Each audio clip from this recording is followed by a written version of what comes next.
இப்போ வந்து ரவை ஃப்ரை பண்ணி வச்சிருக்கேன்ல, அப்புறம் வந்து இதுல ஒரு வானல் வச்சிருக்கேன்ல, அதுல நம்ம நட்ஸ் நம்ம எடுத்து வச்சிருக்கேன்ல, ஃபர்ஸ்ட் வந்து இதை போட்டுருவோம். இவ்வளவு கொஞ்சமா எடுத்து வச்சிருக்கேன்.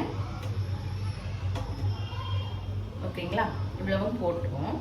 அது ஃப்ரை ஆகி வந்ததும் நம்ம வந்து கிஸ்மிஸ் பழத்தை போடலாம். ஓகேங்களா, இப்போ வந்து நல்லா ஃப்ரை ஆயிடுச்சு. பார்த்தீங்களா, நல்லா ஃப்ரை ஆயிடுச்சு. இதை தனியாக எடுத்து வச்சுருவோம். முந்திரியை தனியாக எடுத்து வச்சுருவோம். ஓகேங்களா, உங்களுக்கு என்ன நட்ஸ் எல்லாம் இருக்கோ அதெல்லாம் போடலாம். ஓகேவா, எனக்கு இன்னைக்கு இவ்வளவுதான் இருக்கு. பாதாம் இருந்துச்சு, எல்லாமே காலி ஆயிடுச்சு.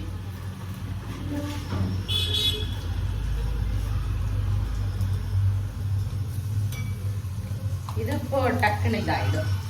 இதுவுமே ஃப்ரை ஆயிடுச்சு. ஓகேவா, ஓகே, இதுவுமே அதே இதுல எடுத்து வச்சுருவோம்.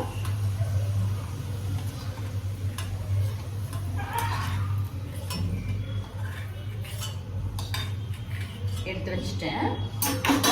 இதே இதுல நம்ம இப்ப நெய் வச்சிருக்கோம்ல, இதே இதுல வந்துட்டு 5 கப்பு தண்ணி, 1 கப்புக்கு 5 கப்பு தண்ணி.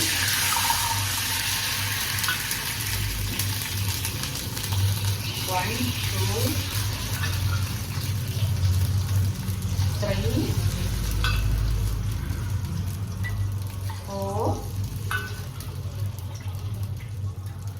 5. 5 கப்பு தண்ணி. ஓகேங்களா, எல்லாமே எடுத்துக்கலாம். இது நல்லா கொதிக்கட்டும். இப்போ கொதிக்கிறது வரைக்கும் கொஞ்சம் வெயிட் பண்ணுவோம்.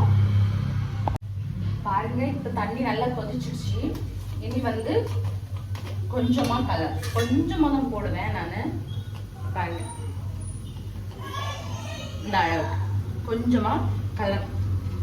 பாருங்க, கொஞ்சமா போட்டதுலேயே எவ்வளவு கலர் வந்துருச்சுன்னு. ஓகேங்களா, அப்புறம் வந்து ஏலக்காய் பொடிச்சு வச்சுருக்கோம்ல, அதை போட்டுருவோம். ஓகேங்களா, அப்புறமா வந்து நம்ம ரவை ஃப்ரை பண்ணி வச்சுருக்கோம்ல, அதை கொஞ்சம் கொஞ்சமாக போட்டுருவோம்.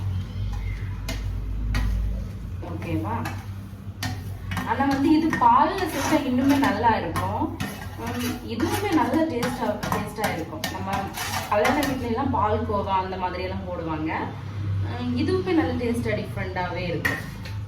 நல்லா வெந்து கழிச்சோன்னா நல்லா சூப்பரா இருக்கும். இதுக்கு இன்னும் வந்து லாஸ்டா ஃபைனலா வந்து நெய் ஆட் பண்ணணும். ஓகேங்களா,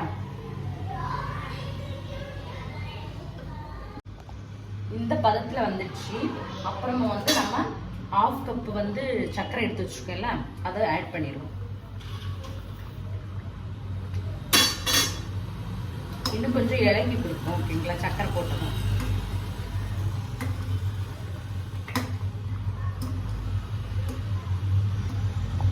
இனி வந்து பைனாப்பிள் ஃப்ளேவர் எடுத்து வச்சுக்கோங்கள, அதுல இப்பதான் ஓப்பன் பண்றேன். அதுல வந்து ஒரு மூடி, இதுல ஒரு மூடி அந்த ஃப்ளேவருக்காக தான். ஓகேங்களா, ஊத்திட்டேன். அப்போ நல்லா அந்த ஃப்ளேவர் வரும் நமக்கு, அந்த பைனாப்பிளோட ஃப்ளேவர் வரும். பைனாப்பிள் கேசரி சூப்பராக பண்ணலாம், அதெல்லாம் நல்லா இருக்கும். ஹஸ்பண்டுக்கு தெரியும், எனக்கு தெரியாது.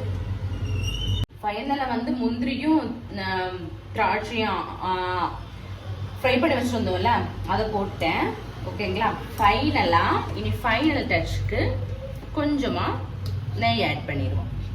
மொத்தமாக 2.5 கரண்டி நெய் நமக்கு தேவை. ஓகேங்களா,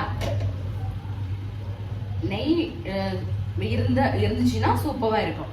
அழகான கேசரி நமக்கு இப்ப ரெடி ஆயிடுச்சு. ஓகேங்களா, நல்லா இருக்கும், நல்ல டேஸ்டியா சூப்பரா இருக்கும்.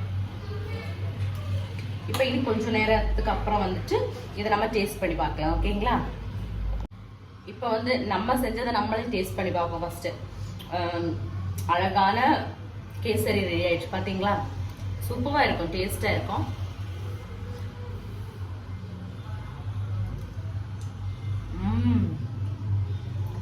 செம்ம டேஸ்டா இருக்கு, நல்லா இருக்கு.